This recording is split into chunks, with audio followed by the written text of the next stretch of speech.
thanks so much for coming to the screening this evening. I hope you enjoyed the films. So we're here with me. I'm Jamie Wild, and the director of Video Club, which is the artist film and moving image agency in the UK, and we do national and international touring projects. Next to me is Dr. Isaac Wang, who is the chair of Videotage. Videotage is also an international agency that works with film and media. And we also have here Mr. Choi Se-ho, who is an artist. And you would have seen his film at the end of this program, which was commissioned as part of the Both Sides Now project. Both Sides Now is what you've just seen, the program that's been curated by Videotage.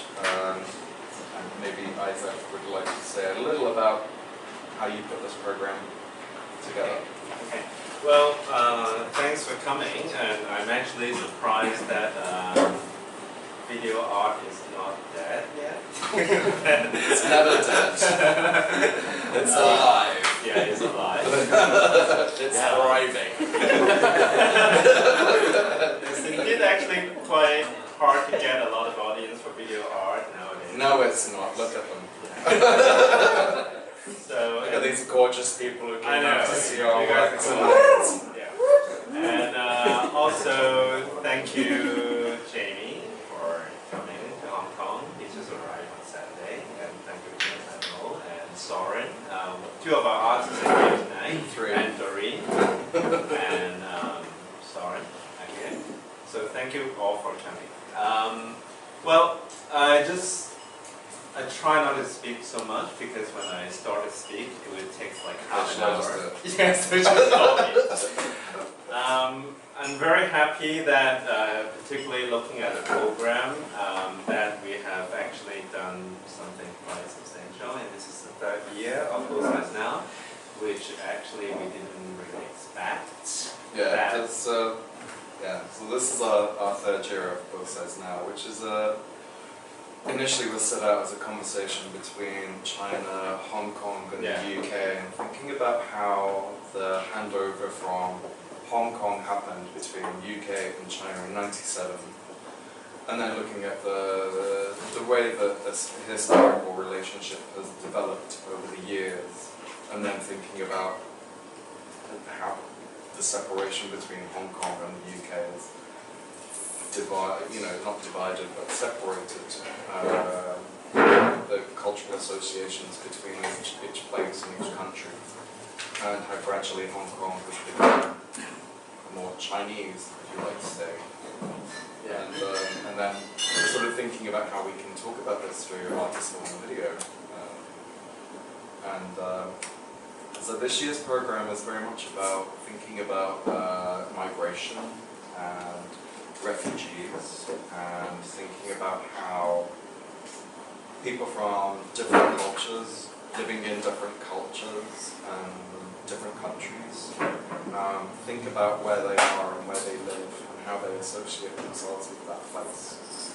And so we try to think about how that experience of living in another place, living with another culture, and then bringing your own culture to that affects how you think about things and how you look at things and how you take up ideas.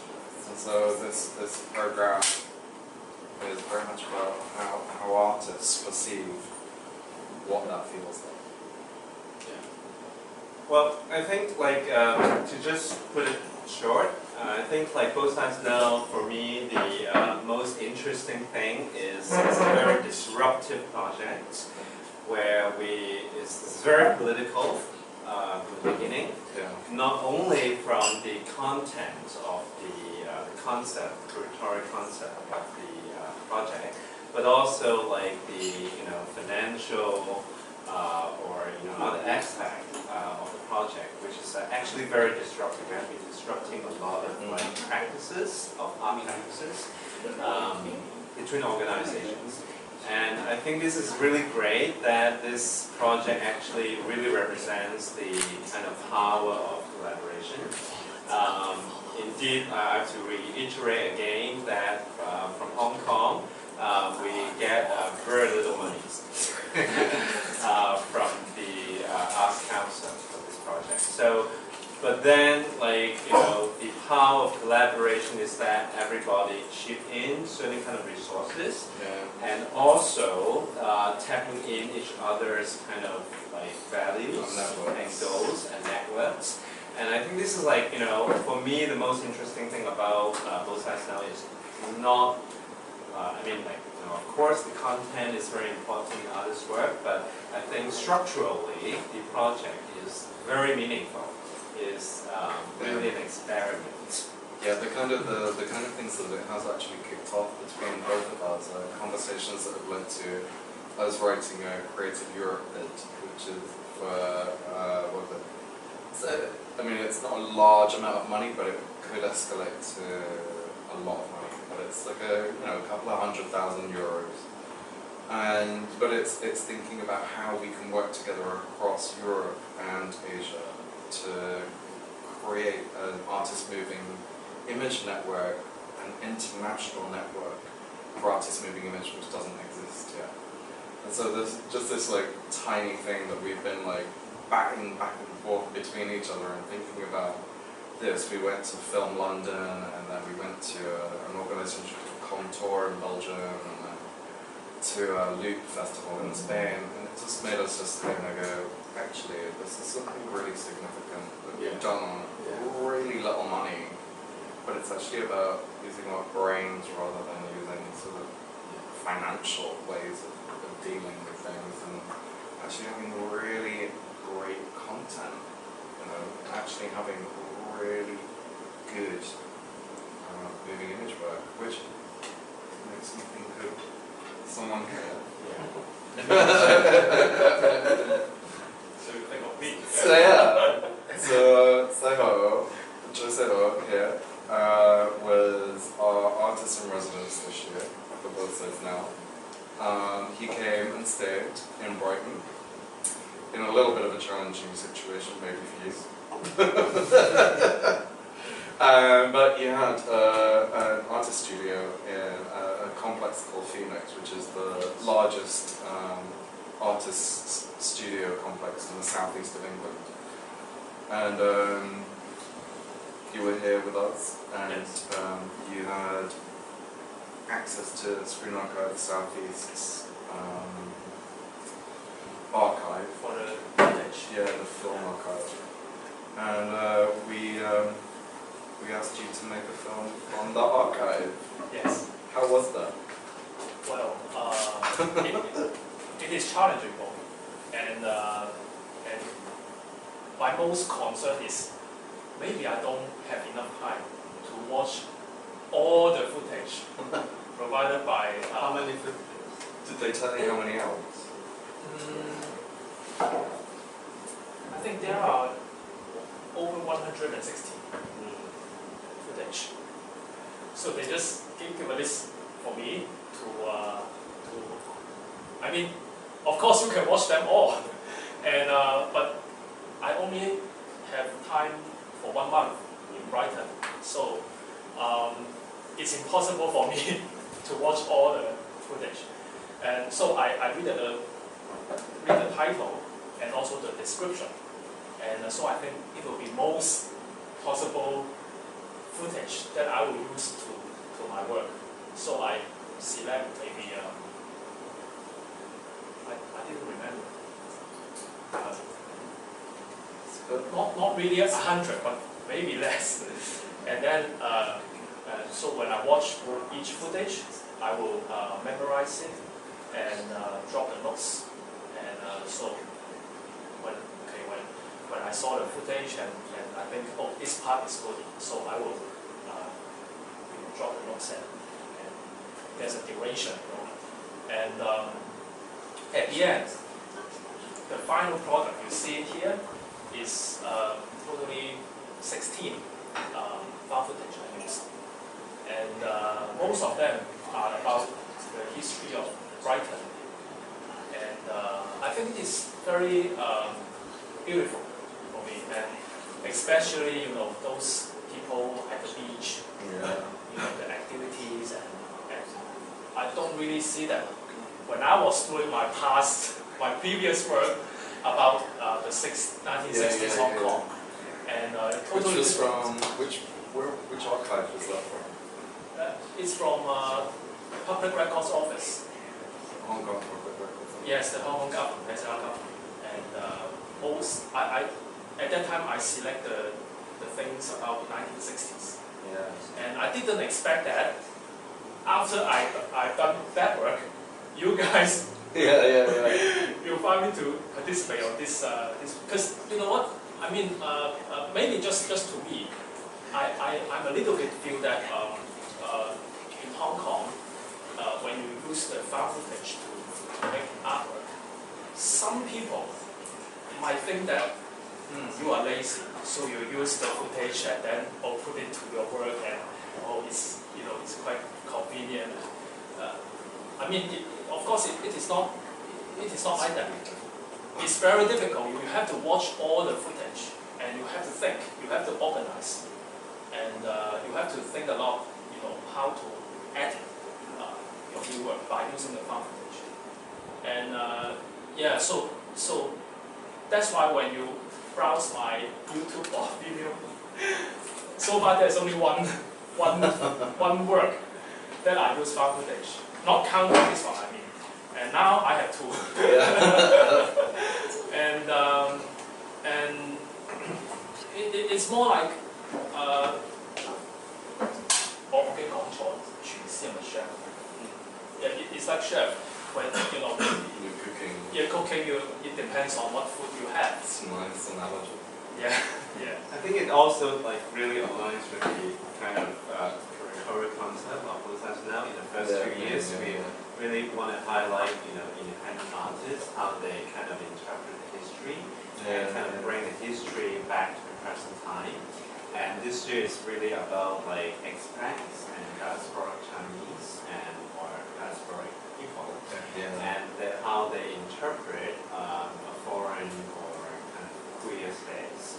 So I think that kind of really tap into the idea about the kind of philosophical idea about history, that how we interpret images and kind of how we use images as power to kind of reinterpret our current.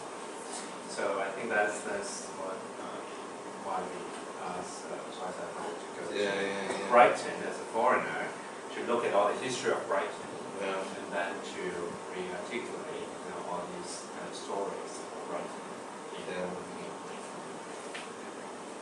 And when I look at the archive, I discovered something that even I didn't realize, that those people, when they shot the film footage, there's a small section about China. Some people, they went to China and shoot the film footage, and now they donate to the History Archive and so I also watched something very interesting, how they shot the footage in China, what they document, something, etc. Great. We have two other artists here. Maybe we can ask them to speak a little bit about their work. Sorry. Soren, can you say a little bit about your work? You can remind everyone what it's called. You don't have to come to me. Yeah.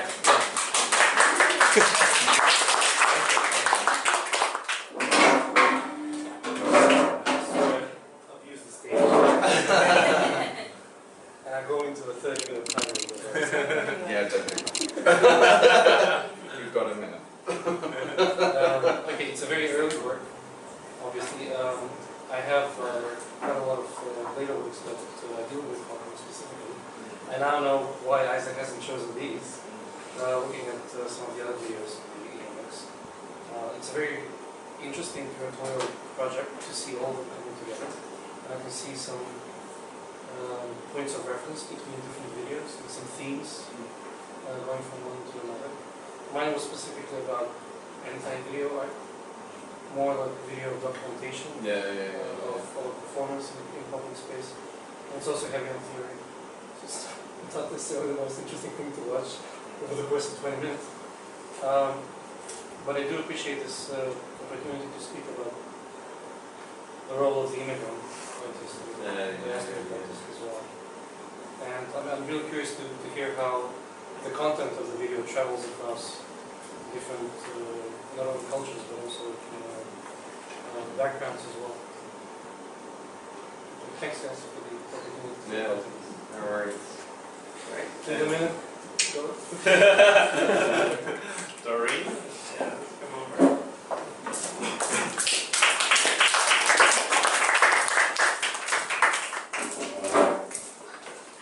I don't have much to say because I have been prepared.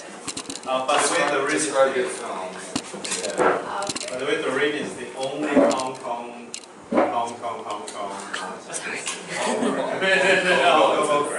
All other artists in the Hong Kong program are not originally from Hong Kong.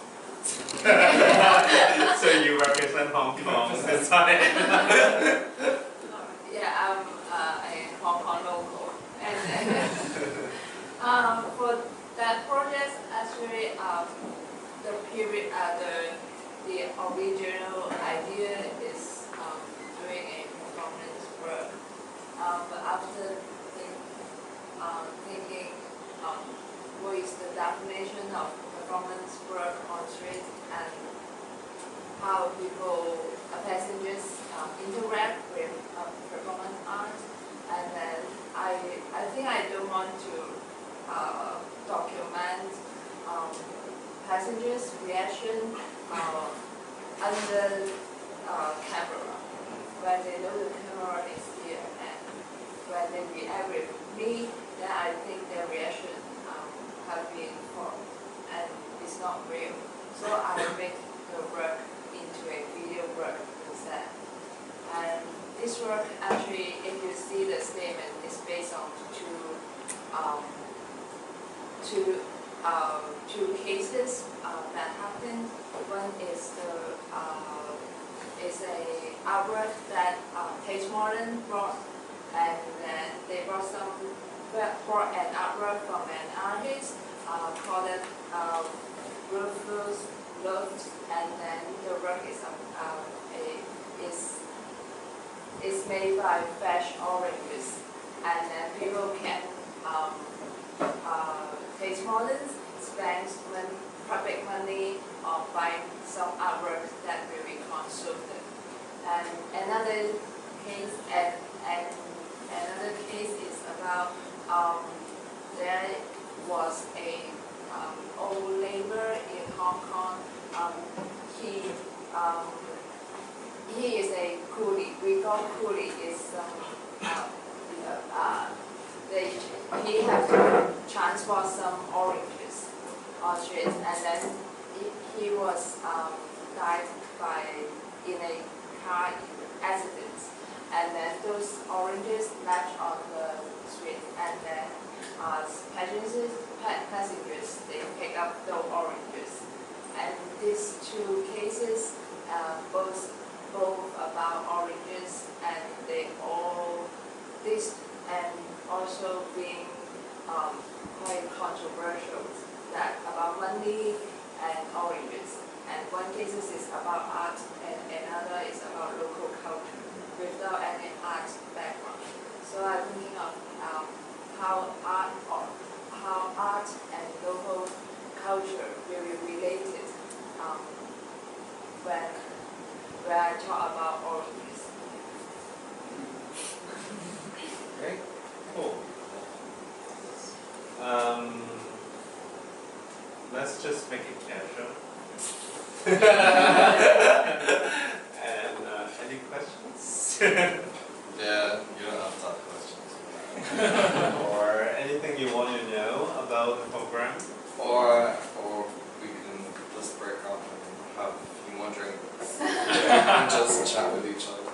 Yeah. Let's do that. You have questions? No. Any? Oh, okay, great. Where can we revisit all of these works? Where can we go home and look at the other previous editions of these videos, or?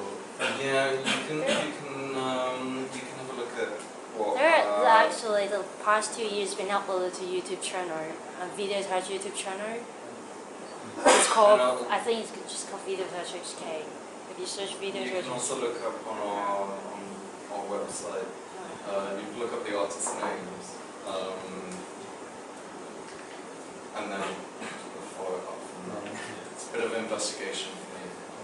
And also, well, we are on the way of Video Touch has a 30-year history of archive, and then we are going to collect all the videos from the past editions of the personnels in our archive.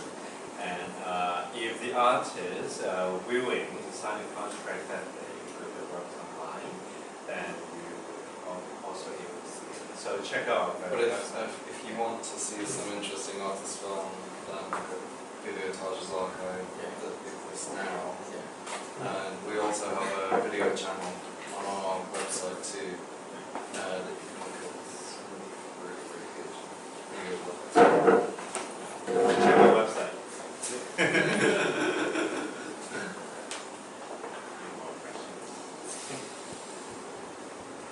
Challenge us. No, let's just, I shall like we challenges. just mingle and chat? Yeah. Yeah. I had one thing about, I'm sorry to, Sorry.